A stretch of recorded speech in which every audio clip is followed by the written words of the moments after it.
नमस्ते मित्रांनो, माझं नाव जय. तुमचं स्वागत आहे अजून एका मिनी ब्लॉगमध्ये. काल रात्री ठरवलं होतं की सकाळी रनिंगला जायचं, पण सकाळी पाऊस असल्यामुळे रनिंगला काय जायचं झालं नाही. त्यामुळे घरातच एक्सरसाइज सुरू केली.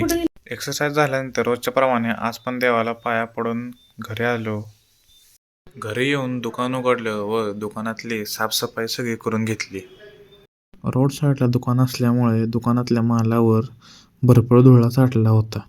दुकानातला माल साफसफाई करून व्यवस्थित मांडून घ्यायचा होता. एकदाची साफसफाई झाली आणि माल पण नीट लावून घेतला.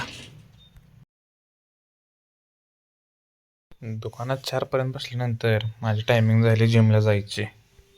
जिममध्ये आल्यानंतर मी माझं आवरून घेतलं. वॉर्मअप करून एक्सरसाइजला सुरुवात केली. आज ट्रायसेप या मसलची एक्सरसाइज करायची होती. ट्रायसेपचे 4 एक्सरसाइज घेऊन मी मोकळा झालो. माझ्यावरून मला जिममधल्या पोरांवर लक्ष ठेवायचं होतं. जिममध्ये पार्ट टाइम ट्रेनर म्हणून मी जॉब करतोय. जिममध्ये संध्याकाळपर्यंत थांबल्यानंतर जिम बंद करून मी निघालो घरी.